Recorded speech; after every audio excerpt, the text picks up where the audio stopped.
മായ ഒരു പുതിയൊരു സിനിമ ചെയ്യുന്നു. അങ്ങനെ രീതിയിൽ ഉള്ളൊരു കൺസിഡറേഷൻ കൊടുത്താൽ മതി. എനിക്ക് ഇത് ചെയ്തിട്ട് ഭയങ്കര ഇഷ്ടപ്പെട്ടു. സോ എനിക്ക് കണ്ടിന്യൂ ചെയ്യണമെന്നുണ്ട്. വേറെ വേറെ ക്യാരക്ടേഴ്സ് എക്സ്പ്ലോർ ചെയ്യാൻ. ഒരാൾക്ക് സിനിമ അധികം ചെയ്യണ്ട, സിനിമ കൂടുതൽ ചെയ്യണം. ഒരാള് എങ്ങനെയെങ്കിലും സിനിമയിൽ ഇങ്ങനെ പിടിച്ചു എങ്ങനെയെങ്കിലും ഒന്ന് പിടിച്ചിരിക്കട്ടെ. കുറേ ടേക്സ് പോയി ബിക്കോസ് എനിക്ക് അച്ഛന് ആദ്യമായിട്ടായിരിക്കും അത്രയും ടേക്സ് പോകുന്നല്ലേ. ഇല്ല, മായയുടെ അടുത്തൊന്നും ദേഷ്യപ്പെടാം. അല്ലെങ്കിൽ എങ്കിലും എന്താ നമുക്ക് ആങ്കർ മാനേജ്മെന്റ് വിചാരിച്ച കാര്യങ്ങൾ ഇങ്ങനെ കറക്റ്റ് ആയിട്ട് നടന്നില്ലെങ്കിൽ പെട്ടെന്ന് എനിക്ക് ചെറിയ അല്ല അവരുടെ ഇഷ്ടത്തിനാണ് സ്കൂളിൽ പോയത്. എന്നിട്ട് പിന്നെ അവര് കഴിഞ്ഞ ഞാൻ എന്ത് ചെയ്യാൻ? ഹോം സിക്ക് ആയിരുന്നോ മായ? ഭയങ്കര മായ തേർഡ് സ്റ്റാൻഡേർഡിലാണ് പോയത്. തേർഡ് സ്റ്റാൻഡേർഡിലാണ് പോയത്. നമ്മളെ അപ്പിനെ കൊണ്ട് വിടുന്ന സമയത്ത് ഇവിടെ നോക്കിയപ്പോ അവിടെ നല്ല ഫുഡൊക്കെയാണ്. 10-28 നാഷണാലിറ്റീസ് ഉണ്ടായിരുന്നു. അപ്പൊ നല്ല ബ്രെഡോ എന്തൊക്കെയോ ഒരു കഴിക്കുന്ന കണ്ടപ്പോ മായക്ക് അവിടെ പഠിക്കണം. I don't think this is true. എല്ലാ നടിമാരോടും ചോദിക്കുന്ന ഒരു ക്ലീഷേ ക്വസ്റ്റ്യൻ ഞാൻ ചോദിക്കട്ടെ. മോഹൻലാലിനെയാണോ മമ്മൂട്ടിനെയാണോ കൂടുതൽ ഇഷ്ടം? 10.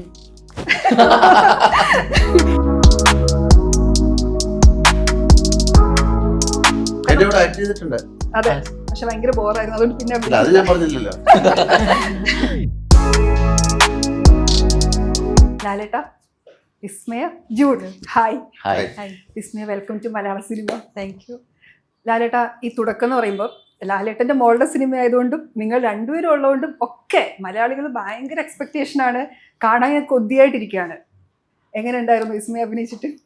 ആദ്യം അത് അങ്ങനെ ഭയങ്കര എക്സ്പെക്ടേഷനിലോട്ട് സിനിമ കാണാൻ വരുമ്പോഴാണല്ലോ കുഴപ്പമാകുന്നത്. അതെ, അപ്പം നമ്മൾ അഭിനയിച്ചു എന്നുള്ളത് തെറ്റല്ല.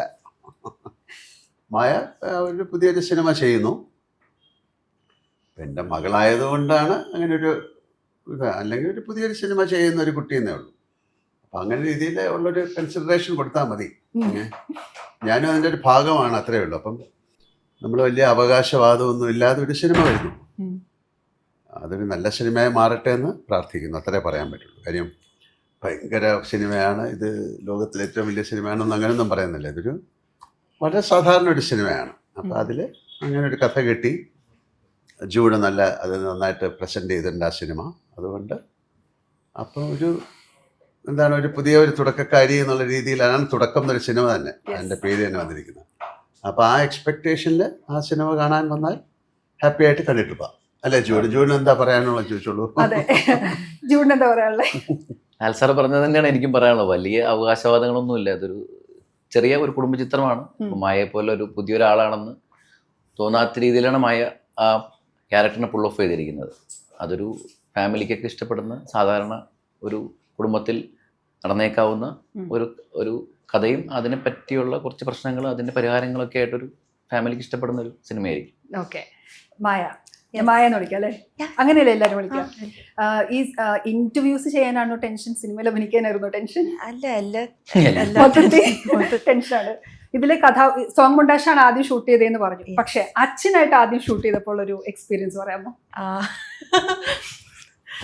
കുറേ ടേക്സ് പോയി ബിക്കോസ് അച്ഛന് ആദ്യമായിട്ടായിരിക്കും അത്രയും ടേക്സ് പോകുന്നല്ലേ. കുറേ ടേക്സ് പോയി ബിക്കോസ് ഞാൻ ആദ്യം എനിക്ക് ലൈക്ക് എക്സൈറ്റ്മെന്റ് ആയിരുന്നു അച്ഛൻ്റെ കൂടെ ആക്ട് ചെയ്യാൻ പോകണ്ടെന്ന്. പക്ഷെ അവിടെ എത്തിയപ്പോൾ എല്ലാവരും ഓ മൈ ഗോഡ് മായ ഇപ്പോൾ അച്ഛൻ്റെ കൂടെ ആക്ട് ചെയ്യാൻ പോകണ്ടെന്ന് ബിൽഡപ്പ് തന്നു. സോ അവിടെ എത്തിയപ്പോൾ ലൈക്ക് കുറേ ടേക്സ് പോയി. എനിക്ക് കുറേ മിസ്റ്റേക്സ് വന്നു. പിന്നെ നമ്മൾ like scene then I was okay. But in the beginning കുറെ ടേക്സ് പോയപ്പോൾ അച്ഛൻ എന്തെങ്കിലും എന്താ പറഞ്ഞ കാം ഡൗൺ ചെയ്യാൻ? കാം ഡൗൺ, സാരില്ല, ചിൽ, ഇറ്റ്സ് ഓക്കെ. പറയുന്ന പോലെ പറഞ്ഞോളൂ, അല്ലാതെ പ്രത്യേകിച്ച് ഒന്നും പറഞ്ഞില്ല. പക്ഷെ നിങ്ങളുടെ കഥയൊക്കെ നമുക്ക് രസമുണ്ടല്ലോ. ഇപ്പം ലാലേട്ടൻ എത്രയോ പുതിയ ആക്ടേഴ്സിനെ ഇങ്ങനെ കണ്ടിട്ടുണ്ടാവും അല്ലേ, ഇങ്ങനെ ടെൻഷൻ ആയിട്ടുണ്ടാവും, അവരെ ലാലേട്ടൻ കൂളാക്കി ചെയ്തിട്ടുണ്ട്. പക്ഷെ ഇത് മോള് കൂടിയാണല്ലോ. അപ്പൊ അതിന്റെ ഒരു നമ്മുടെ സിനിമ ഒരു വരുമ്പോ അങ്ങനെ മകളെന്നൊന്നും ഉള്ള ഇതല്ലല്ലോ, ഒരു ക്യാരക്ടറായിട്ട് മാറുമല്ലോ. അപ്പൊ ആ ക്യാരക്ടർ ഡിമാൻഡ് ചെയ്യുന്ന പോലെ ബിഹേവ് ചെയ്യാൻ ഞാൻ അവരോട് പറഞ്ഞു. കാര്യം അങ്ങനെ ആകുമ്പോഴാണല്ലോ നമുക്ക് അതിലോട്ട് ഇൻവോൾവ് ആകാൻ പറ്റുള്ളൂ. പിന്നെ അതിലുപരി അതിന്റെ ക്യാമറയുടെ പുറകിൽ ഒരാൾ ഇരിപ്പുണ്ടല്ലോ, അദ്ദേഹത്തിനും കൂടെ ഇഷ്ടമാകുന്ന വിധത്തിൽ വേണമല്ലോ. അപ്പോൾ ഇറ്റ്സ് മോർ ദാൻ മീ. എനിക്കതിൽ ഇടപെടാൻ പറ്റില്ല. ഞാനും അപ്പോഴും ആക്ടറാണ്. അപ്പം അത് ജൂഡിൻ്റെ ഭാഗമാണ്. അപ്പോൾ ജൂഡ് അതിനെ ബ്രില്യൻ്റ് ആയിട്ട് അത് ഹാൻഡിൽ ചെയ്യുന്നു എന്നുള്ളതാണ്. എല്ലാരും ഭയങ്കര എന്താ? പേഷ്യൻസോടുകൂടി ക്ഷമ. ക്ഷമ. പൊതുവെ ജൂഡ് കുറച്ച് ചൂടാവുന്ന ആളാന്ന് പറയാറുണ്ട്. അങ്ങനെ ഉണ്ടായിരുന്നോ സെറ്റിൽ? കുറച്ച്. ആണോ? ഒരു പേരുണ്ടോ? ഇല്ല, മായയുടെ അടുത്തൊന്നും ദേഷ്യപ്പെടാം. അല്ലെങ്കിൽ ഉണ്ടോ? എങ്കിലും എന്താ പറയുക, നമുക്ക് ഈ ആങ്കർ മാനേജ്മെന്റ് വിചാരിച്ച കാര്യങ്ങൾ ഇങ്ങനെ കറക്റ്റായിട്ട് നടന്നില്ലെങ്കിൽ പെട്ടെന്ന് എനിക്ക് ചെറിയൊരു, അല്ലെങ്കിൽ ആരും കേട്ടിട്ടില്ല, ഭയങ്കര ചൂടനാണ്, ഫുൾ പാട്ടാണ്. ആണോ? ആ അതായത് ജോലി കറക്റ്റായിട്ട് ചെയ്യുന്ന ആരോടും ഞാൻ ദേഷ്യപ്പെടാറില്ല. ജോലി ചെയ്യാൻ കുറച്ച് മടിയൊക്കെ ഉള്ളവരുടെ അടുത്ത് ഞാൻ ഒന്ന് അങ്ങനെ ചെയ്യുമ്പോൾ ജോലി സ്മൂത്ത് ആവാറുണ്ട്. ആ ഒരു സമയത്ത് അവർ അല്ല, അതല്ലേ ഒരു മോർ ദാൻ ചൂട് ഒരു റിഫ്ലെക്സ് ആണ്. റിഫ്ലക്സ് ആണ് അത്. ആക്ച്വലി ഇപ്പോൾ നമ്മൾ ഒരു സിനിമ ചെയ്യുമ്പോൾ നമ്മൾ ഫുള്ളി കമ്മിറ്റഡ് ആവണം ആ സിനിമയോട്. അത് എല്ലാവരുടെ ഭാഗത്തും ഞാനത് പ്രതീക്ഷിക്കും. ഞാൻ രാവിലെ എഴുന്നേൽക്കുന്ന മുതൽ ഈ സിനിമ കഴിയുന്നവരെ എൻ്റെ മനസ്സിൽ ഈ സിനിമയായിരിക്കും. അപ്പോൾ എൻ്റെ മനസ്സിലൊരു ഐഡിയ ഉണ്ടാവും. അതെ, ഞാൻ കമ്മ്യൂണിക്കേറ്റ് ചെയ്തിട്ടുണ്ടാവും ഇവരുടെ എല്ലാവരും. അപ്പോൾ ആ ചെയ്ത കാര്യം അവർ കമ്മിറ്റ് ചെയ്ത കാര്യം അവർ ചെയ്യുന്നില്ലെങ്കിൽ സ്വാഭാവികമായിട്ട് ഞാൻ ചോദിക്കും എന്താ ചെയ്യാത്തതെന്ന് ചോദിക്കും. ചിലപ്പോൾ ടോൺ കുറച്ച് മാറും. പക്ഷെ മായയുടെ അടുത്ത് ഒരിക്കലും അങ്ങനെ വന്നിട്ടില്ല. നമുക്കൊക്കെ ഒരു പക്ഷെ അങ്ങനെ ഉണ്ടാകും, പക്ഷെ നമ്മൾ പുറത്ത് കാണിക്കില്ല. ജൂഡ് അത് കാണിക്കുന്നു. അത്രയല്ലേ ഉള്ളൂ. അത് മാനേജ് ചെയ്യാന്നുള്ള ഒരു കഴിവാണല്ലോ അല്ലേ? അതെ, അത് സത്യമായിട്ടും നല്ലൊരു കഴിവാണത്. അതെ. ഒരു ഫാമിലി ത്രില്ലർ എന്നാണ് ഞാൻ മനസ്സിലാക്കുന്നത്. ചില ഹിന്റുകൾ പേരിലൊക്കെ ഉണ്ട്, ഒരു പഞ്ചും ഒരു കൈയൊക്കെ ഉണ്ട്. എന്താ ത്രില്ലിംഗ് എലമെന്റ് എന്താ? ഇല്ല, അങ്ങനെ പഞ്ചും കൈ ഉള്ളതുകൊണ്ടല്ല ഈ പടം ഒരു ത്രില്ലർ എന്ന് നമ്മൾ പറഞ്ഞത്. ത്രില്ലർ എന്ന് പറയാൻ കാരണം എന്ന് പറഞ്ഞാൽ നമുക്കൊരു നിമിഷം എന്ത് സംഭവിക്കുമെന്ന് തോന്നുന്ന കുറച്ച് സമയമുണ്ട് ഈ സിനിമയിൽ. അതിനുശേഷം സംഭവിക്കുന്നത് കാണുമ്പോൾ നമുക്ക് ചെറിയ ഒരു പേടിയും ചെറിയ ഒരു സങ്കടവും വരും. പിന്നെ പക്ഷേ അതിൻ്റെ ഒരു പോയിന്റ് കഴിയുമ്പോൾ നമുക്കിത് ഇങ്ങനെ പോയാൽ കൊള്ളാം, നമുക്കൊരു ചെറിയൊരു ത്രില്ല് തോന്നും. ആ ഒരു ഇതിലാണ് സെൻസിലാണ് ത്രില്ലർ എന്ന് എന്താണ് അടുത്ത സംഭവിക്കാൻ പോകുന്നു എന്നുള്ളൊരു, അതാണ് ഒരു ത്രിൽ. അങ്ങനല്ലേ നമ്മള് എക്സ്പെക്ട് ചെയ്യാത്തൊരു കാര്യത്തിലേക്ക് ആ സിനിമയെ കൊണ്ടുപോകുമ്പോഴാണ് ത്രില്ലറായിട്ട് മാറുന്നത്. അപ്പൊ അത്തരം മൊമെന്റ്സുകൾ ഈ സിനിമയിൽ ഉണ്ടെന്നാണ് നമ്മുടെ വിശ്വാസം. മായയുടെ കഥാപാത്രത്തെ കുറിച്ച് പറയാൻ പറ്റിയ എന്താ പറയാ? അങ്ങനെ കുറെ പറയാൻ പറ്റില്ല. മീനു അല്ലേ? മീനു എന്നാ പേര്. മീനുട്ടി ഒരു കഥാപാത്രം ഉണ്ടല്ലോ. ആൻഡ് മീനുവിന്റെ അച്ഛനും മെസ്സി ഒരു പട്ടി. ഫാമിലി ഒരു ക്യൂട്ട് ഫാമിലി, ഒരു ഇമോഷൻ ഒക്കെ നമുക്ക് പാട്ടിൽ കിട്ടുന്നുണ്ട്. അതില് ആക്ച്വലി ആ പാട്ടില് മീനുവിന്റെ ബാക്ക് സ്റ്റോറി എല്ലാം കാണാം. സോറി. സോ യാ, ഏത് ലാംഗ്വേജിലും സംസാരിക്കാം കേട്ടോ, കംഫർട്ടബിൾ ആയി ഒരു കുഴപ്പമില്ല. യെസ്. ലാലേട്ടൻ എപ്പോഴും ഇതിനു മുമ്പ് വിസ്മയ ഒരു ആക്ടർ ഉണ്ട് എന്ന് തോന്നിയിരുന്നോ? വിസ്മയ സ്കൂളിലൊക്കെ ബെസ്റ്റ് ആക്ട്രസ് ഒക്കെ ആയിട്ടുണ്ട്. അവർ ഒരുപാട് പ്ലേ ചെയ്തിട്ടുണ്ട്, ഒരുപാട് പ്ലേ പുറത്ത് പോയി കാണാറുണ്ട്, ഒരുപാട് പ്ലേ വായിക്കാറുണ്ട്, ഒറ്റമായ എഴുതാറുണ്ട്, നന്നായിട്ട് പടം വരയ്ക്കാറുണ്ട്, ആക്ട് ചെയ്യാറുണ്ട്. നമ്മൾ ചിലപ്പോൾ വീട്ടിലൊക്കെ ഇരുന്ന് നമ്മളുടെ ചില സ്കിറ്റുകളൊക്കെ പണ്ട് ചെയ്യായിരുന്നു. ഇപ്പോഴൊന്നുമല്ല, സ്കൂളിൽ പഠിക്കുന്ന സമയത്ത്, ഞങ്ങൾ അവിടെ പോകുന്ന സമയത്ത്. അപ്പോൾ ഒരു സിനിമയിൽ അഭിനയിക്കുമെന്നുള്ള കാര്യമൊന്നും ഞാൻ ചിന്തിച്ചിട്ടില്ല, അവർ പറഞ്ഞിട്ടുമില്ല. അപ്പോൾ അവർക്ക് അങ്ങനെ ഒരു ആഗ്രഹം പറഞ്ഞപ്പോൾ നമുക്കതിനുള്ള ഒരു സിസ്റ്റമുണ്ട്. അതില്ലായിരുന്നെങ്കിൽ വേറെ സിനിമയിൽ അഭിനയിക്കുമായിരുന്നു എന്നായിരിക്കാം. അപ്പോൾ അങ്ങനെ ഒരു സിസ്റ്റം ഉള്ളത് കൊണ്ട് നമ്മൾ അതിനെക്കുറിച്ച് അന്വേഷിച്ചപ്പോൾ ജൂഡ് ഒരു സ്റ്റോറി പറഞ്ഞു. അത് വളരെ ഇൻട്രസ്റ്റിംഗ് ആയിട്ട് തോന്നി. അത് മായയ്ക്ക് നന്നായിട്ട് ചെയ്യാൻ പറ്റുമെന്ന് അദ്ദേഹത്തിന് തോന്നി.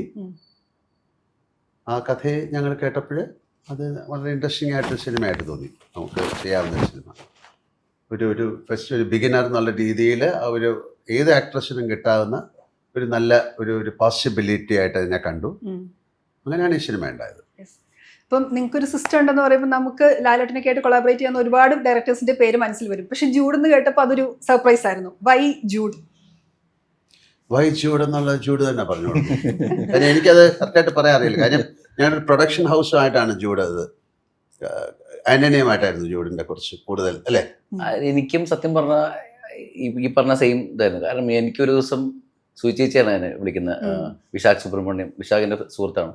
വിശാഖിനെ വിളിച്ചോറും ഞാൻ ചേച്ചിക്ക് സംസാരിക്കണം. അങ്ങനെയാണ് ഞാൻ ചേച്ചിയോട് സംസാരിക്കുന്നത്. പക്ഷെ അത് എത്രയോ 2020 സമയത്താണ്. അപ്പോൾ അന്നൊന്നും 2018 പോലും ഞാൻ അന്ന് ചെയ്തിട്ടില്ല സിനിമ. ഓക്കെ. അപ്പോൾ അന്ന് ഞങ്ങൾ സംസാരിച്ചു. പിന്നെ ഞാൻ കണ്ടു, ചേച്ചിയെ കണ്ടു, സംസാരിച്ചു. ഇടയ്ക്കിടയ്ക്ക് സംസാരിക്കും. പക്ഷേ ഞാനോ ചേച്ചിയോ ഒരിക്കലും ഇങ്ങനെ പെട്ടെന്ന് ചെയ്യണം എന്നൊരു ഇതിലേക്ക് വന്നില്ല. നല്ലൊരു സിനിമ ചെയ്യാം. എനിക്ക് തോന്നുന്നു അതിൻ്റെ ഇടയ്ക്കൊന്നും ആരും വേറെ ആരും കഥകൾ കൊണ്ട് അവിടെ പോയി കാണത്തില്ല. ചിലപ്പോൾ അവിടേക്ക് എത്താൻ പറ്റിയിട്ടുണ്ടാവില്ല. അപ്പോൾ എനിക്കൊരു യോഗമുണ്ട്. ഇത് പറഞ്ഞ പോലെ എൻ്റെ വരെയായിരുന്നു ഇങ്ങനെ ഒരു സിനിമ ചെയ്യാൻ എനിക്കൊരു യോഗം കിട്ടി. അപ്പോൾ ലാൽ സാറും ആയിട്ട് ഞാൻ സംസാരിച്ചു. അപ്പോൾ ലാൽ സാറിനോട് ചോദിച്ചു നമുക്ക് എപ്പോൾ തുടങ്ങാമെന്ന് ചോദിച്ചപ്പോൾ ഞാൻ ഈ വർഷം തന്നെ തുടങ്ങാമെന്ന് പറഞ്ഞു. അങ്ങനെ ഇതിൽ ശരിക്കും പറയുകയാണെങ്കിൽ ഒരു ഫാമിലി പടമായതുകൊണ്ടും പിന്നെ ഇതിൽ ഇപ്പോൾ ഇതിൽ മേജർ കുറേ കാര്യങ്ങളിൽ ചേച്ചിയുടെ വക കുറേ കോൺട്രിബ്യൂഷൻ ഉണ്ട്. ചേച്ചിയും ഞാനും ഒരുപാട് സംസാരിച്ചിട്ടുണ്ട്. ലാൽ സാറിൻ്റെ വക മേജർ ഒരു പടത്തിലൊരു വലിയൊരു കാര്യം സാറാണ് പെട്ടെന്ന് പറഞ്ഞത്. എന്ന് പറഞ്ഞാൽ അതൊരു കൂട്ടായ ഒരു എന്താ പറയുക, എനിക്ക് ഭയങ്കര സപ്പോർട്ടായിരുന്നു എല്ലാവരുടെ ഭാഗത്തുനിന്ന്. അപ്പം ഞാൻ ഭയങ്കര ഹാപ്പി ആയിരുന്നു. അപ്പം ഞാൻ ഇടയ്ക്ക് ആലോചിക്കും എന്താണ് എന്നെ വിളിച്ചത് എനിക്ക്. പക്ഷേ അത് നീ പറഞ്ഞ പോലെ എനിക്ക് ഒരു യോഗമുണ്ട്. അത് എല്ലാവർക്കും ഉണ്ട്, എനിക്ക് മാത്രമല്ല, ലോകത്ത് ജനിക്കുന്ന എല്ലാവർക്കും ഓരോ യോഗം വിധിച്ചിട്ടുണ്ടാവും. ഇപ്പം ഇങ്ങനെ ഒരു സിനിമ ചെയ്യാനുള്ള യോഗം എനിക്കായിരുന്നു ദൈവം വിധിച്ചത്. അങ്ങനെ എനിക്ക് കിട്ടുന്നത്. അത് മയുടെ ഫസ്റ്റ് സിനിമ, ഇവർ രണ്ടുപേരും അഭിനയിക്കുന്നു. പിന്നെ ലാലേട്ടനായിട്ടുള്ള ആദ്യ സിനിമ കൂടിയാണല്ലോ. അതെ. ലാലേട്ടനെ ഡയറക്ട് ചെയ്ത എല്ലാവരും ചോദ്യം ചോദിക്കാറുണ്ട്, എന്തായിരുന്നു ആ സ്പെഷ്യാലിറ്റി? ജൂണിന് തോന്നിയത് എന്താ? ഞാൻ ആക്ച്വലി വെളിപാടിന്റെ പുസ്തകം എന്ന് പറഞ്ഞ സിനിമയിൽ ലാൽ സാറിനോട് അഭിനയിക്കാനുള്ള ഭാഗ്യം എനിക്ക് ഉണ്ടായിട്ടുണ്ട്. അപ്പം നേരത്തെ മായയുടെ കൂടെ കോമ്പിനേഷൻ സീനിൽ മായ നെവസായി എന്ന് പറഞ്ഞപ്പോൾ എനിക്ക് ഒട്ടും സംശയം അല്ലെങ്കിൽ എനിക്കൊട്ടും അത്ഭുതം തോന്നിയില്ല. കാരണം ഞാൻ ആക്ച്വലി വലിയ കുഴപ്പമില്ലാത്തൊരു ആക്ടർ എന്നൊക്കെയാണ് ഞാൻ വിചാരിച്ചിരുന്നത്. ഇപ്പോഴൊട്ടും അല്ലെന്ന് എനിക്ക് മനസ്സിലായി. അപ്പോൾ അന്ന് ഞാൻ വെളിപാട് ന്യൂസിൽ അഭിനയിക്കുന്ന സമയത്ത് ഒരു ബുള്ളറ്റിൽ ലാൽ സാർ വന്നിട്ട് ഡയലോഗ്, കുറേ ഡയലോഗുണ്ട്, 3-4 പേജ് ഡയലോഗുണ്ട്. ഇതെല്ലാം പറഞ്ഞിട്ട് ബുള്ളറ്റ് കയറി അങ്ങ് പോകും. അപ്പോൾ അവിടെ ഒരു റൗണ്ട് ട്രോളി ആണ് ഇട്ടിരിക്കുന്നത്. അപ്പം ഞങ്ങൾ കുറച്ച് കോളേജ് വിദ്യാർത്ഥികളാണ്. ഞാൻ കോളേജ് വിദ്യാർത്ഥിയായിട്ട് അഭിനയിച്ചതിന്.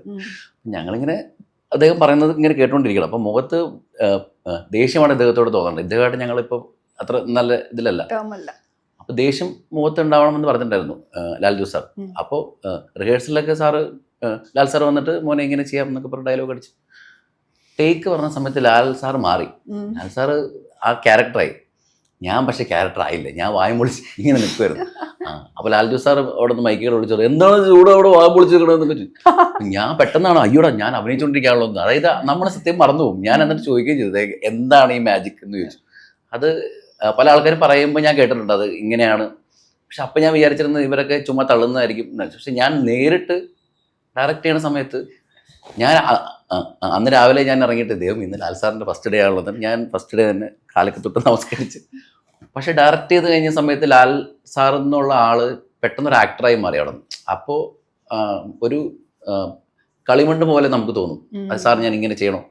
അപ്പം നമുക്ക് പെട്ടെന്ന് ചേടാ ഇത് നമ്മളാണോ. അപ്പം ഓരോ ഷോട്ട് കഴിയുമ്പോഴും ഞാനിങ്ങനെ മനസ്സിലിങ്ങനെ പൂത്ത് വിടുന്ന സന്തോഷിച്ച് ലാൽ സാറിന് ഞാൻ ഡയറക്റ്റ് ചെയ്യാനുള്ളതെന്ന്. പക്ഷേ ഇപ്പുറത്തെന്ന് പറഞ്ഞാൽ മായയുണ്ട്. അപ്പോൾ നമ്മൾ അങ്ങനെ അങ്ങ് വിട്ടു പോകാനും പറ്റില്ല. അപ്പം എനിക്കതൊരു എന്താ പറയുക ഭയങ്കര എക്സ്പീരിയൻസ് ആയിരുന്നു. കാരണം ഒരു പുതിയൊരാൾ ഇപ്പുറത്ത് ആക്ട് ചെയ്യുന്നു. അതോടൊപ്പം പക്ഷെ ലാൽ സാർ അന്ന് കാണിച്ചത് എനിക്ക് നല്ല ഓർമ്മയുണ്ട്. അതായത് അന്ന് ഒരു 18 ടേക്കേ പോയിട്ടുള്ളൂ. മായ പറഞ്ഞ പോലെ ഭയങ്കര എക്സ്ട്രീം ടേക്ക് ഒന്നും പോയിട്ടില്ല. 18 ടേക്കേ പോയുള്ളൂ. ആ 18 ടേക്കിൽ എന്ന് പറഞ്ഞ ഒരു 10 ടേക്ക് കഴിഞ്ഞപ്പോൾ തന്നെ ലാൽ സാർ ഭയങ്കരമായിട്ട് മായ എടുത്ത് പറഞ്ഞു മായ ഇത്രയും ചെയ്യണമെന്നില്ല കുറച്ച്. അതായത് എനിക്ക് ഭയങ്കര കംഫർട്ടബിൾ ആയി. കാരണം ഇത്രയും ഒരു ആക്ടർ അവിടെ നിന്ന് ഇതെല്ലാം പറഞ്ഞു കൊടുത്തപ്പോൾ എൻ്റെ പണി കുറച്ച് കുറഞ്ഞു.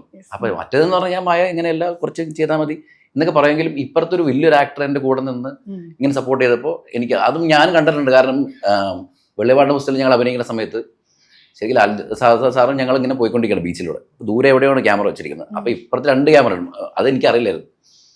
അപ്പം ഞാൻ നടന്ന സമയത്ത് ഞാൻ കുറച്ച് ബാക്കിലായി പോയി. സാറിൻ്റെ കൈ പിടിച്ച് കയറി നിൽക്കുക എന്നാലേ ക്യാമറ കാണുള്ളൂ എന്ന് പറഞ്ഞു. നീ ഒരു ഡയറക്ടറല്ലേ എനിക്കത് അറിയില്ല. അപ്പോൾ ഞാൻ അയ്യോ അവിടെയാണല്ലോ. അതായത് കൂടെ നിൽക്കുന്ന എല്ലാ ആക്ടേഴ്സിനോടും കാണിക്കുന്ന ഒരു കരുതലുണ്ട് സാറിന്. അപ്പോൾ അത് മായോട് കാണിച്ചതും ഈ പറഞ്ഞ പോലെ അച്ഛനും മകളോട് കാണിക്കുന്നതിനേക്കാൾ കൂടുതൽ ഒരു ആക്ട്രസിനോട് ഒരു ആക്ടർ എന്ത് പറയണം. അതായത് ഇത്രയും എക്സ്പീരിയൻസ് ഉള്ള ഒരു ആക്ടർ പറഞ്ഞു കൊടുക്കുമ്പോൾ ഇവർക്കത് പെട്ടെന്ന് കിട്ടും.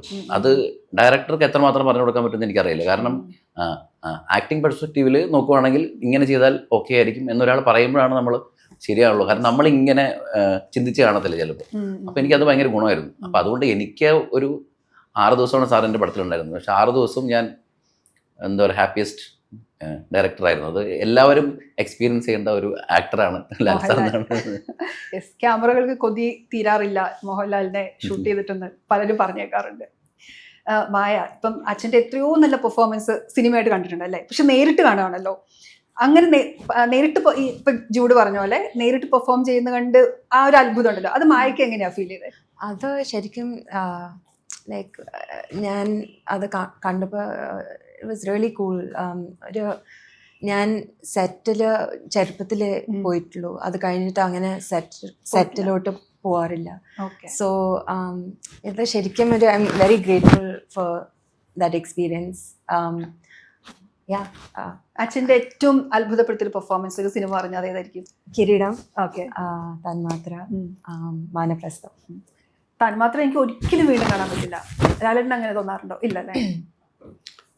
ഞാൻ തന്മാത്ര കണ്ടിട്ടുണ്ട്, ഇടയ്ക്കിടയ്ക്ക് കാണാറില്ല. അല്ല, ഞങ്ങൾക്ക് റീവാച്ച് ചെയ്യാൻ പറ്റില്ല, ഭയങ്കര സങ്കടമാവും. അങ്ങനത്തെ പ്രശ്നം തോന്നാറില്ല അല്ലേ? ഞാൻ അഭിനയിച്ച ഒരു സിനിമയല്ലേ, അപ്പം ചിലപ്പോൾ ആ സിനിമ കാണുമ്പോൾ ഇനി ഒന്നുകൂടി ഇരുന്ന് കാണണം. പിന്നെ രണ്ടാമത് പല സിനിമകളും ഞാൻ കണ്ടിട്ടില്ല. കിരീടം എത്രയോ നാളുകൾക്ക് ശേഷമാണ് ഞാൻ കാണുന്നത്. അപ്പോൾ ആ കാണുമ്പോഴേ നമുക്ക് ആ സിനിമ കാണുമ്പോൾ ഉണ്ടാകുന്ന ഒരു പ്രത്യേക മാനസികാവസ്ഥ എന്ന് പറയുമ്പോൾ അതിൽ നമ്മുടെ കൂടെ അഭിനയിച്ച പലരും ഇല്ല എന്നുള്ളതാണ് ആദ്യത്തെ സങ്കടം ഉണ്ടാകുന്നത്. അതാണ് ബേസിക്കലി കാര്യം ഗ്രേറ്റ് ആക്ടേഴ്സ് നമ്മുടെ കൂടെ നമ്മളെ സപ്പോർട്ട് ചെയ്ത് ആ സിനിമ ഞാൻ മാത്രമല്ലല്ലോ, അതിൽ ഇപ്പം മാത്രം ഏറ്റവും വലിയ മേജർ ക്യാരക്ടർ എന്ന നെടുമുടി വേണമാണ് അച്ഛനുള്ളത്. അപ്പോൾ അതുപോലെ പല സിനിമകളും നമ്മൾ കാണുമ്പോൾ കിരീടം കണ്ടപ്പോൾ അതിലെ ഒരു പകുതി ആൾക്കാരില്ല. അപ്പം അത്തരത്തിലുള്ളൊരു സങ്കടമാണ് ബേസിക്കലി വരുന്നത്. മറ്റേത് നമുക്കറിയാം, നമ്മൾ ആ സിനിമയുടെ ഷൂട്ട് ചെയ്യുമ്പോഴൊന്നും അത് ഫീൽ ചെയ്തില്ല. അത് അവസാനം അതൊരു സിനിമയായി അതിൻ്റെ മ്യൂസിക്കായി എല്ലാം കൂടെ വന്ന് ആളുകളിലേക്ക് എത്തുമ്പോഴാണ് ഇമ്പാക്റ്റ് ഉണ്ടാകുന്നത്.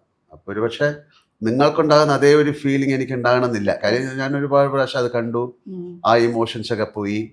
പിന്നെ ആ ഒരു സിനിമ കഴിയുമ്പോൾ ഞാൻ അതിൽ നിന്നങ്ങ് അടുത്ത സിനിമയിലേക്ക് പോകും. പക്ഷെ ഈ പറഞ്ഞ പോലെ തന്മാത്രയൊക്കെ വളരെ നമുക്ക് ശ്രദ്ധേയം, തന്മാത്ര അങ്ങനെയൊക്കെയുള്ള സിനിമകൾ നമ്മുടെ മനസ്സിനെ സ്പർശിക്കുന്ന സിനിമകൾ തന്നെയാണ്. ഈ ഇടയ്ക്കാണ് ഞാൻ ഉത്സവ പിറ്റേന്ന് വീണ്ടും കാണുന്നത്. അതിൽ ലാലേട്ടനൊരു ഡയലോഗ് പറയല്ലോ, ഈ കുടുംബം വിറ്റു പോകുന്ന എനിക്ക് സന്തോഷമാണ്, കാരണം അതിനെങ്കിലും എന്നെ പരിഗണിക്കുമല്ലോ. അതിൻ്റെ ഞാൻ 3-4 വട്ടം സീൻ പിന്നെയും കണ്ടു. ഒരുപാട് ഇങ്ങനെ ദുഃഖം കാണിക്കില്ല, ഉള്ളിലാ സാധനം പുറത്തേക്ക് വരുന്നതേ ഭയങ്കര എന്ത് രസം അതിങ്ങനെ കണ്ടോണ്ടിരിക്കുക. ജൂഡിന് ഇഷ്ടപ്പെട്ട മോഹൻലാൽ സിനിമ ഏതാ? എനിക്ക് ഒരുപാട് സിനിമകൾ ഇഷ്ടമാണ്. എനിക്ക് ബേസിക്കലി ലാൽ സാറിൻ്റെ പടങ്ങൾ എന്ന് പറയുമ്പോൾ എൻ്റെ ഓർമ്മയിലേക്ക് വരുന്ന ആദ്യ സിനിമ എന്ന് പറഞ്ഞാൽ എനിക്ക് ഭയങ്കര വിങ്ങലുള്ള സിനിമ പക്ഷേ എന്ന് പറഞ്ഞ സിനിമയാണ്. അത് അധികം ആൾക്കാർ സംസാരിച്ച് കേട്ടാറില്ല, പക്ഷെ എനിക്ക് പേഴ്സണലി പെർഫോമൻസ് വൈസ് ആയാലും എന്താ പറയുക, അതിനകത്തൊരു എനിക്കത് ആ സിനിമ അന്ന് ഞാൻ കാണുമ്പോൾ കുഞ്ഞെന്താണ്, എനിക്കത്ര മനസ്സിലാകാനുള്ള ബുദ്ധിയൊന്നുമില്ല. പക്ഷെ അതിനുശേഷം എത്രയോ വർഷങ്ങൾ കഴിഞ്ഞ് ഞാൻ വീണ്ടും ഇരുന്ന് കണ്ടപ്പോഴാണ് ഭയങ്കര ബ്രില്യൻ സിനിമയാണത്. പവിത്രം, അതുപോലെ മിഥുനം, കിലുക്കം, വന്ദനം എന്ന് വേണ്ട ചിത്രം, ഇത്രയോ. അതായത് എനിക്കിപ്പോഴും ഒരു മത്സ്യത്താട് കാണാൻ വേണ്ടി ഞാൻ വീട്ടിൽ നിന്ന് ഫാമിലിയായിട്ട് പോയ സമയത്ത് ആലുവ മാതാമാധുര്യ തിയേറ്ററിലാണ് സിനിമയുള്ളത്. ഞങ്ങൾ ചെല്ലുമ്പോൾ ആ ഷോയ്ക്ക് ടിക്കറ്റ് ഇല്ല. അപ്പം മേളിൽ പവിത്രം ഓടുന്നുണ്ട്. അമ്മ ശരി പവിത്രം കണ്ടിട്ട് അടുത്ത ഷോയ്ക്ക് മണിച്ചിട്ടാണ് പവിത്രം കാണാൻ കയറി. പക്ഷെ പവിത്രം തുടങ്ങിയോണ്ട് അത് കഴിഞ്ഞിട്ടേ പോകാൻ പറ്റുള്ളൂ. കാരണം അപ്പം മറ്റേ ഷോട്ടൊക്കെ കഴിഞ്ഞു പോയി.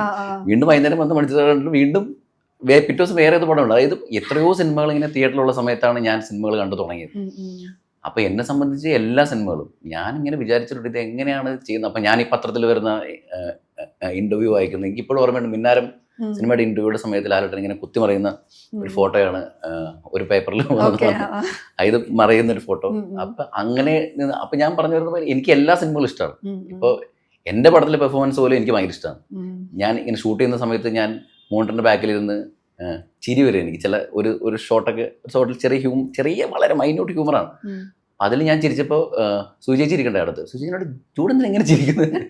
കാരണം എനിക്ക് എൻ്റെ ഉള്ളിൽ ഒരു ആരാധകൻ്റെ സന്തോഷം എന്ന് പറഞ്ഞ പോലെ എനിക്ക് എല്ലാ ക്യാരക്ടേഴ്സും, അതായത് പടം എങ്ങനെയോ വന്നോട്ടെ, പക്ഷെ ആ ക്യാരക്ടർ കൊണ്ടുപോകുന്ന വഴി എനിക്ക് തോന്നും വാമനപുരം എന്ന് പറഞ്ഞ സിനിമ എല്ലാവർക്കും ഇഷ്ടപ്പെടാൻ സാധ്യതയില്ല. പക്ഷെ ഇതിലെ ക്യാരക്ടർ പോലും ലിവർ ജോണി എന്ന് പറഞ്ഞ ക്യാരക്ടർ പോലും എനിക്കിഷ്ടമാണ്. അത് ഭയങ്കര ഗംഭീര ക്യാരക്ടറായിരുന്നു. എന്ന് പറഞ്ഞ പോലെ എല്ലാ സിനിമയിലും കഥാപാത്രങ്ങൾ, അതായത് എനിക്ക് തോന്നുന്നു ഇപ്പോഴുള്ള, ഞാൻ ആരെ കുറ്റപ്പെടുന്നല്ല, ഞാൻ പറഞ്ഞാൽ നമ്മൾ ഈ കണ്ടുവളർന്ന ഇൻസ്പിറേഷൻ ഉണ്ടാവുമല്ലോ. നമ്മൾ ഒരുപാട് സിനിമകൾ കണ്ടിട്ടുള്ള ആൾക്കാർ പൊതുവെ ഒരു ഹ്യൂമറൊക്കെ ചെയ്യുന്ന എല്ലാവരും എടുത്ത് നോക്കി അവർ യൂസ് ചെയ്യുന്ന മെത്തേഡ് എന്ന് പറഞ്ഞാൽ ലാൽ സാർ കാണിച്ചിട്ടുള്ള കുറെ കഥാപാത്രങ്ങളിൽ ചില സാധനങ്ങൾക്ക് എടുത്ത് ഈസിയാണ് കാര്യങ്ങൾ ചെയ്യാൻ. അതെ നമുക്ക് നമ്മുടെ മുമ്പിൽ ഒരു ടെക്സ്റ്റ് ബുക്ക് ഉണ്ട്, ഇങ്ങനെ ചെയ്താൽ അതെ എല്ലാവർക്കും ഇഷ്ടാവും എന്ന് ആ. എന്ന് പറഞ്ഞാൽ എനിക്ക് എല്ലാ ക്യാരക്ടേഴ്സും ഇഷ്ടമാണ് ഭയങ്കര. അതുപോലെ ഈ അയാൾക്കഥ എഴുതുകാരനെ കുറിച്ച് ആൾക്കാർ പലതരത്തിൽ അത് പഠിക്കണം. ആ ക്യാരക്ടർ ഒരു കള്ളുകൂടിയിൽ എങ്ങനെ അങ്ങനെ അല്ലെ, എന്ത് രസമായിട്ടാ. ഇതിനു മുമ്പ് നമ്മൾ ഇതുവരെ കണ്ടിട്ടില്ലാത്തൊരു ഇപ്പോഴെപ്പോഴും കാണുമ്പോൾ അത്ഭുതമാണ്. നിങ്ങൾ തമ്മിൽ വീട്ടില് സിനിമാ ചർച്ചകൾ ഉണ്ടാവാറുണ്ടോ? ആ, അച്ഛന്റെ സിനിമ ഇഷ്ടമല്ലെങ്കിൽ പറയാറുണ്ടോ? ആ, പറയാം. പറയും. അപ്പൊ എന്താ പറയാ? ഒന്നും പറയില്ല. അല്ല, ഞാനൊരു സിനിമ കാണുമ്പോൾ ഞാൻ പറയാം ലൈക്ക് എനിക്ക് ഇഷ്ടപ്പെട്ടോ. പല സിനിമകളും കണ്ടിട്ടില്ല. ഞാൻ കുറേ മയക്ക് കണ്ടിട്ടില്ല. അങ്ങനത്തെ ആ, ഈ പേടിയുള്ള സിനിമയൊന്നും കാണാൻ ആണോ? ഇഷ്ടമില്ലാത്ത ആളാണ്. ഹൊറർ കാണില്ല. കാണില്ല. Okay. അങ്ങനത്തെ കുറെ സിനിമകൾ കാണില്ല. ആ, ആ. നമ്മള് ചില സിനിമ കണ്ട് സിനിമ ഇഷ്ടമായില്ല, എനിക്ക് ഇഷ്ടമായില്ല. റീസെന്റ് അല്ല, ഏത് ഹൊറർ പടം റീസെന്റ് ആയിട്ട്? അപ്പച്ചേട്ടൻ, Obsession. സോറി, അല്ല ആ, അപ്പച്ചേട്ടൻ, DSE DSA അത് ഞാൻ ഫസ്റ്റ് കാണാൻ പോകുന്നില്ല എന്നാ പറഞ്ഞ. പിന്നെ എല്ലാരും ഫുൾ ഫാമിലി പോയപ്പോ ഞാനും പോയി ഒരു ജാക്കറ്റ് പിടിച്ച് കണ്ടു. പക്ഷെ അച്ഛന്റെ ഏതോ ഒരു പടം ഇപ്പൊ പേര് വരുന്നില്ല, ബട്ട് നമ്മളെല്ലാരും വീട്ടില് കാണായിരുന്നു. പക്ഷെ പെണ്ണുണ്ട്. എനിക്ക് കുറച്ച് ആ പേടി ഫീലിംഗ് വന്നപ്പോ ഞാൻ ആണോ? ഒരുമിച്ചിരുന്ന് കണ്ടാലും ആ പ്രശ്നം ഉണ്ടല്ലേ? സോ ഏത് പടംന്റെ പേര് ഓർമ്മയില്ല, സോറി. ഹൊറർ സിനിമ ഹൊറർ ചെയ്തിട്ടില്ല. അല്ല, horror എന്ന് പറഞ്ഞാൽ അത്ര വേണ്ട. ആ ശരിയാ. എന്തെങ്കിലുമൊക്കെ പോലെ. elements, അതെ, ലൈക്ക് അതെ. ആ ഈരി ഫീലിംഗ് വരുമ്പോ ആ, ഹൊറർ വരുന്ന പോലെ ഒരു തോന്നുമ്പോ വേണ്ട. ഇപ്പം പ്രണവ് എപ്പോഴും ഇപ്പൊ ലാലേട്ടൻ തന്നെ പറഞ്ഞിട്ടുണ്ടല്ലോ, ആള് ചെയ്യുന്ന പല കാര്യങ്ങളിൽ ഒന്നാണ് സിനിമ. അതുകൊണ്ട് സിനിമ മാത്രം ചെയ്യുക അങ്ങനെയില്ല. പക്ഷെ മായ്ക്ക് സിനിമയിൽ തുടരാനാണോ, ഇനിയും കണ്ടിന്യൂസ് ആയി സിനിമ ചെയ്യണം എന്നാണോ, എന്താ ഇഷ്ടം? എനിക്ക് ഇത് ചെയ്തിട്ട് ഭയങ്കര ഇഷ്ടപ്പെട്ടു. സോ എനിക്ക് കണ്ടിന്യൂ ചെയ്യണമെന്നുണ്ട്. വേറെ വേറെ ക്യാരക്ടേഴ്സ് എക്സ്പ്ലോർ ചെയ്യാൻ. Yes, I'm excited. നല്ല രസം ഒരാൾക്ക് സംസാരിക്കും. സിനിമ അധികം ചെയ്യണ്ട, ഒരാൾക്ക് സിനിമ കൂടുതൽ നന്നായി ചെയ്യണം. ചെയ്യണം. ഒരാള് എങ്ങനെയെങ്കിലും സിനിമയിൽ ഇങ്ങനെ പിടിച്ച് എങ്ങനെയെങ്കിലൊക്കെ ഒന്ന് പിടിച്ചിരിക്കട്ടെ. എനിക്ക് തോന്നുന്നു അച്ഛന്റെ വഴിയെ അങ്ങനെ പോയാൽ മായ തോന്നുന്നു കൂടുതൽ കുറച്ചുകൂടി ഭയങ്കര അല്ലെ ക്യൂരിയസ് ആയിട്ടിരിക്കുന്നത്. അങ്ങനെ ലൈക്ക് അപ്പച്ചേട്ടന് സിനിമ ചെയ്യാൻ ഇഷ്ടമാണ്.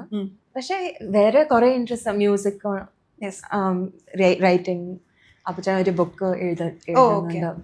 സോ അങ്ങനെ പല ഇൻട്രസ്റ്റ് ഉണ്ട്.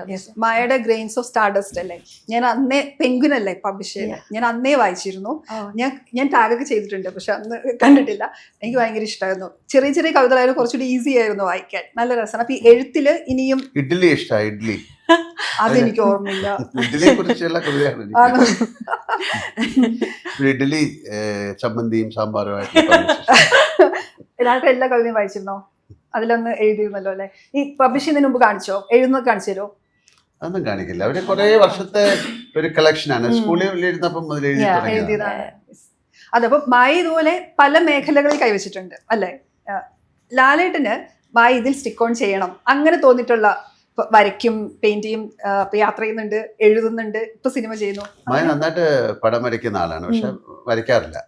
ഞാൻ അത് പറയാറുണ്ട് ഇടയ്ക്ക്. പെയിന്റ് ചെയ്യാൻ ഒരു സ്റ്റുഡിയോ ചെയ്യണം എന്നൊക്കെ ആഗ്രഹം. ഞാൻ പറഞ്ഞു അതിന്റെ എല്ലാവിധ സൗകര്യങ്ങളും ഉണ്ട്.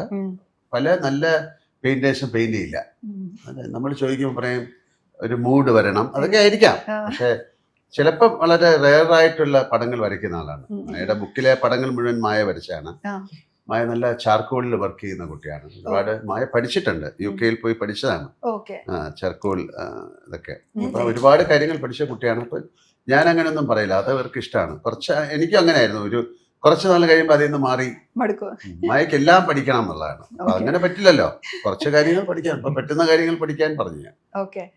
ഇപ്പം ലാലേട്ടൻ്റെ അടുത്ത് എന്ത് ചോദിച്ചാലേ അവരിങ്ങനെ അങ്ങനെ ഭയങ്കര, ഇപ്പൊ ലാലേട്ടൻ്റെ സിനിമകളിലെ എല്ലാ റിലേഷൻ ഭയങ്കര റൊമാൻറ്റിസൈസ് ചെയ്ത് അങ്ങനത്തെ സിനിമകളുണ്ട്. പക്ഷെ പുറത്ത് ലാലേട്ടൻ സംസാരിക്കുമ്പം അവരവരുടെ ജീവിതം അതെന്താ അങ്ങനെയായത്? റൊമാൻസിൽ എന്നാരാ പറഞ്ഞ? റൊമാൻറ്റിസൈസ് റിലേഷൻഷിപ്സിനെ. അല്ല, അത് സിനിമയും ജീവിതമായിട്ട് രണ്ടും രണ്ടല്ലേ. പക്ഷെ എപ്പോഴും ഇങ്ങനെയാണോ? എപ്പോഴും അങ്ങനെ തന്നെയാണ്. വീട്ടിലിങ്ങനെയാ?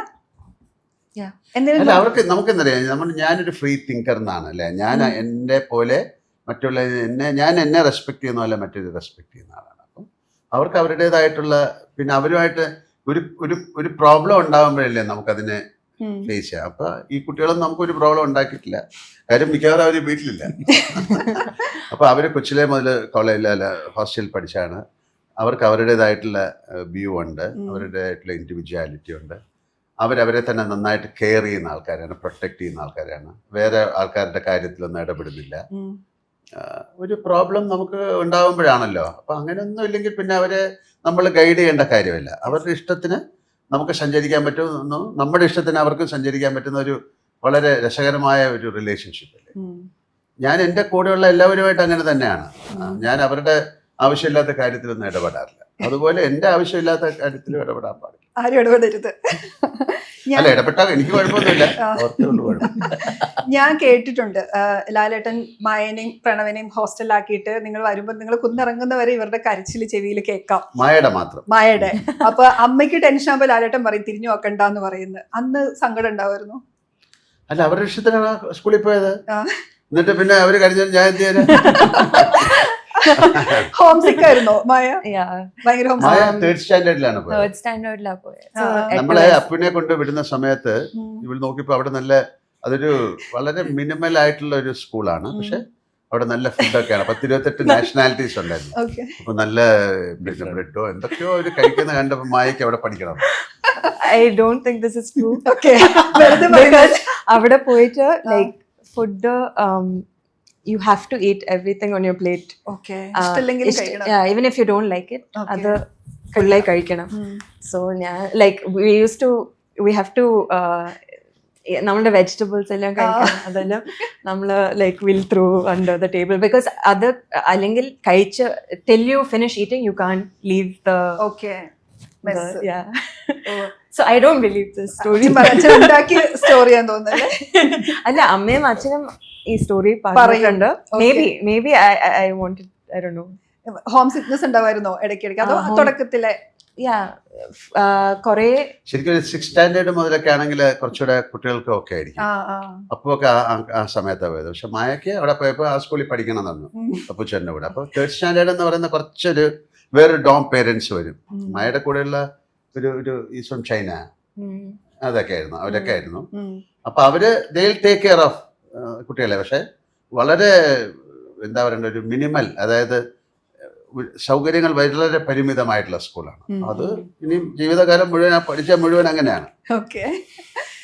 ഇപ്പൊ ഈ പറഞ്ഞ പോലെ അവരെ നമുക്കെപ്പോഴും വിസ്മയനും പ്രണവിനെ ആലോചിക്കുമ്പോൾ അവർ സ്റ്റാർ കിഡ്സ് നമുക്ക് ഫീൽ ചെയ്യില്ല. അവർ അവരുടേതായ സന്തോഷം കണ്ടെത്തി വേറൊരു റൂട്ടിൽ സഞ്ചരിക്കുന്നു, അങ്ങനെ ജീവിക്കുന്നു. അത് നിങ്ങൾക്ക് തന്നിട്ടുള്ള ഒരു ഇൻഫ്ലുവൻസ് എന്താ? അല്ലെങ്കിൽ ഒരു ലൈഫിനെ വേറൊരു ലൈറ്റിൽ കാണാനൊക്കെ അത് ഹെൽപ്പ് ചെയ്തിട്ടുണ്ടാവുമല്ലോ? For sure. Like വേറെ you travel ചെയ്യുമ്പോൾ you have lots of different points of views. You meet people with all these different people. എല്ലാ experiences and it teaches you something, right? So I'm very grateful. ഞാൻ like ആ freedom ഉണ്ടായിരുന്നു. അച്ഛനമ്മ എന്തെങ്കിലും no പറയാറുണ്ടോ? Yes, ഉണ്ട്. Yeah, for sure. ലാലേട്ടാ, അപ്പൊ എന്തിനോ പറയും. അതെ, എന്തിനാ പറയാ? പെട്ടെന്ന് പുതിയ ഐഡിയ, ജപ്പാനിൽ പോയി പഠിക്കണം അങ്ങനെയൊക്കെ പറയുമ്പോ. അങ്ങനെയല്ല, നമ്മളിപ്പോ ഷൂട്ടില് ഒരു സ്ഥലത്ത് ഈ പാരഗ്ലൈഡിങ് ഉണ്ടായിരുന്നു. ഓക്കെ. ഞാനത് കണ്ടപ്പോ എനിക്ക് അങ്ങനെ ചെയ്യണമെന്നുണ്ടായിരുന്നു. ഷൂട്ട് കഴിഞ്ഞിട്ട് ലൈക്ക് എന്റെ ഷോട്ടെല്ലാം കഴിഞ്ഞു. സോ അമ്മേന്റെ ജൂഡ് ചേട്ടൻ പറഞ്ഞു first like ask your parents. Okay.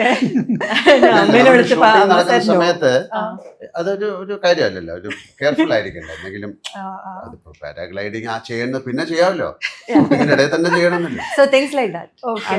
That's yeah. But otherwise it's more like a discussion. I think school കഴിഞ്ഞിട്ട് like when I wanted to travel and all of that, maybe they were more worried because എനിക്ക് experience ഇല്ല. Like maybe they were safety എപ്പോഴും safety wise ആയിരിക്കും. Like yes, if they're going to say no. Yeah. ജൂഡിന്റെ അടുത്ത cinema ലാലേട്ടൻ സിനിമയാണെന്ന് കേട്ടു. കേൾക്കണം മാത്രമേ ജൂഡനെ പറഞ്ഞു കേട്ടോ. ആഗ്രഹങ്ങളാണ് ഞാൻ പറഞ്ഞത്, നമുക്ക് ആഗ്രഹിക്കാലോ. ഒരു ഹിന്ദി സിനിമ, തമിഴ് സിനിമകളൊക്കെ ഡിസ്കഷനിലുണ്ട് കേട്ടോ. അത് ശരിക്കും 2018 കഴിഞ്ഞപ്പോൾ മുതൽ ഇങ്ങനെ അറിയാലോ, നമുക്കൊരു ഇൻഡസ്ട്രി കിട്ടൊക്കെ അടിച്ചു കഴിഞ്ഞാൽ എല്ലാ അവിടെ നിന്ന് ആൾക്കാർ വിളിക്കും നമ്മൾ. പക്ഷെ അതൊന്നും എങ്ങനെ മെറ്റീരിയലൈസ് ചെയ്യുമെന്ന് എനിക്കറിയില്ല. യെസ്. ചർച്ചകൾ ഒരുപാട് നടക്കുന്നുണ്ട്, പക്ഷെ എല്ലാ സിനിമകൾക്കും സംഭവിക്കാനുള്ള സമയത്ത് സംഭവിക്കുള്ളൂ. ഈ സിനിമ പോലും എൻ്റെ ചർച്ചകളിൽ ഒന്നുമില്ലാത്ത സിനിമയായിരുന്നു. പെട്ടെന്ന് എനിക്ക് ദൈവമായിട്ട് ഇത് ചെയ്തോ എന്ന് പറഞ്ഞു കൊടുത്തതാണ്. എന്ന് പറഞ്ഞ പോലെ എല്ലാ സിനിമകൾക്കും ഓരോ സമയമുണ്ട്, സംഭവിക്കും. അപ്പൊ അത് നമ്മുടെ ആഗ്രഹങ്ങൾ ഇങ്ങനെ. ഓരോ സമയമുണ്ട്. ഈ സായികുമാറിനെ കാണുമ്പോ, സായികുമാറിനെ ആദ്യമായിട്ടാണോ ഈ സിനിമയിലാണോ കാണുന്നത്? ഞങ്ങൾക്ക് ഓർമ്മ തന്നെ അറിയോ, മറ്റേ രണ്ടാമത്തെ പെഗിൽ ഐസ് വീഴുമ്പോ ഡയലോഗുകളില്ലേ? എനിക്കും സത്യം പറയാനുള്ളത്, നമ്മുടെ പടത്തിലൊരു സീനുണ്ട്. ഒരു സീനിൽ മീനു എന്ന് പറഞ്ഞ കഥാപാത്രം വന്നിട്ട് ഇദ്ദേഹമായിട്ട് ചെറിയൊരു പിണക്കം പോലെ സീൻ വരും. അപ്പൊ ഒരു മിന്നായം പോലെ ജഗന്നാഥനോട് പറഞ്ഞ അത് കൂട്ടുകാരനെ ഞാൻ കണ്ടു. ഞാൻ പറയുന്നത് സായിച്ചേട്ടാ ഇപ്പൊ വന്ന ഭാവം അദ്ദേഹത്തിന് അത് വേണ്ട, നമുക്ക് അച്ഛനാവണം എന്ന് പറഞ്ഞു. അതെ, മറ്റേ 250 കോടി ഉണ്ട് നിന്റെ സുഹൃത്തിന്, അങ്ങനത്തെ സുഹൃത്തുക്കൾ ഉണ്ടായിരുന്നെങ്കിൽ നമ്മളൊക്കെ ആഗ്രഹിക്കാറുണ്ട്. അപ്പോ തുടക്കം ഒരു വിസ്മയ തുടക്കമാവട്ടെ. വിസ്മയന് ഇനി ഒരുപാട് സിനിമകളിൽ നമുക്ക് കാണണം. All the very best. എല്ലാ നടിമാരോടും ചോദിക്കുന്ന ഒരു ക്ലീഷേ ക്വസ്റ്റ്യൻ ഞാൻ ചോദിക്കട്ടെ, മോഹൻലാലിനെയാണോ മമ്മൂട്ടിനെയാണോ കൂടുതൽ ഇഷ്ടം? ഡിപ്ലോമാറ്റിക് ആൻസർ പാടില്ല. ഏറ്റവും ചെറിയ പ്രായം മുതൽ അവരെ കാണുന്നതാണ് അല്ലെ, വീട്ടിലൊക്കെ പോണാണ്. ഓണത്തിന് മോഹൻലാലിന്റെ മോളുടെയും മമ്മൂട്ടിയുടെ മോന്റെയും സിനിമകളുണ്ട്. അതെ. അപ്പൊ തുടക്കം നല്ല തുടക്കമാണ്. ഞാൻ തിരിച്ചു ചോദിക്കാം, മോഹൻലാലിനെയാണോ മമ്മൂട്ടിയാണോ ഇഷ്ടം? ആസ് എൻ ആക്ടർ ലാലേട്ടനെ, ആസ് എ വേറൊരു സ്റ്റാർ സാധനത്തില് മമ്മൂക്കനെ. അച്ഛനാണോ അമ്മയാണോ? പക്ഷെ എനിക്ക് ലാലേട്ടന്റെ, ഞാനിങ്ങനെ എല്ലാവർക്കും കൺഫ്യൂഷൻ ഉണ്ടാവും. ആക്ട് ചെയ്തിട്ടുണ്ട്. അതെ, പക്ഷെ ഭയങ്കര ബോറായിരുന്നു, അതുകൊണ്ട് പിന്നെ അത് ഞാൻ പറഞ്ഞില്ലല്ലോ. എനിക്ക് ഒരുപാട് സിനിമകൾ ഇഷ്ടമാണ്, പക്ഷെ ഞാൻ ഒട്ടും മിസ് ചെയ്യാത്തത് ദേവാസുര. അതിനകത്ത് രേവതി ഡാൻസ് ചെയ്തിട്ട് പോവുമല്ലോ, മറ്റേ ഡയലോഗ് പറഞ്ഞിട്ട്, എൻ്റെ ഉള്ളിലുണ്ട് ചെറിയ ജയം ആഗ്രഹിക്കുന്ന. അപ്പോൾ ലാലേട്ടൻ ചെയ്തൊക്കെ തെമ്മാടിത്തരാന്ന് അറിഞ്ഞിട്ടും, ചീത്തവാക്കല്ലോ അല്ലെ, അറിഞ്ഞിട്ടും ഓക്കെ എനിക്ക് തെറ്റുപറ്റി എന്നൊരു ഭാവത്തിൽ ഇരിക്കുന്നുണ്ടല്ലോ, അത് ഗംഭീര. അതിൽ ഞാൻ മോഹൻലാലിന്റെ മനുഷ്യനെ കണ്ടതേയില്ല. ആ സിനിമ ഗംഭീര. എന്തേലും പറ. അല്ല, അത് ഏറ്റവും നന്നായിട്ട് പിന്നെ അതിനെ അക്സെപ്റ്റ് ചെയ്യുന്ന വളരെയധികം നന്ദി. അല്ല, അതൊക്കെ വളരെ റേറെ. ഓരോരുത്തർക്കും ഓരോ സിനിമയിൽ ഓരോ ഭാവങ്ങളല്ലേ ഇഷ്ടം. അപ്പൊ അതൊക്കെ ഇപ്പൊ എന്റെ കഴിവല്ല, ആ സിറ്റുവേഷൻ, ആ ക്യാരക്ടറിനെ പോർട്രേ ചെയ്തിരിക്കുന്ന രീതി, അതിലെടുത്തിരിക്കുന്ന എഫേർട്ട്, അങ്ങനെയൊക്കെ ആണല്ലോ. തീർച്ചയായും എല്ലാ സിനിമകളിലും ആ ക്യാരക്ടറിനെ ബിൽഡ് ചെയ്ത് കൊണ്ടുവരുന്ന അതിൻ്റെ റൈറ്റർ, ഡയറക്ടർ എന്ന് പറയുന്നവർക്കാണ് അതിൻ്റെ ക്രെഡിറ്റ്. നമ്മൾ അവിടെ ഇരുന്നു അങ്ങനെ ചെയ്യാൻ പറഞ്ഞപ്പോൾ ചെയ്തു എന്നുള്ളതല്ലാതെ അതിൻ്റെ പുറകിലുള്ള സ്റ്റോറിയാണ് അതിനെ ആ മൊമെന്റിലേക്ക് കൊണ്ടുവരുന്നത്. അത് ആ സ്ക്രിപ്റ്റിൻ്റെ ബ്രില്യൻസ് ആണ്. അല്ലാതെ ഒരു ആക്ടർക്ക് ഇത് ഞാൻ ഭയങ്കരമായിട്ട് ചെയ്തു എന്ന് അവകാശപ്പെടുന്നിട്ട് പറഞ്ഞാൽ ഞാനത് സമ്മതിക്കാൻ തയ്യാറില്ല. അതുകൊണ്ടാണ് നിങ്ങൾക്ക് അത് തോന്നിയത്. Thank you. അപ്പോൾ all the best. Thank you so much. Thank U.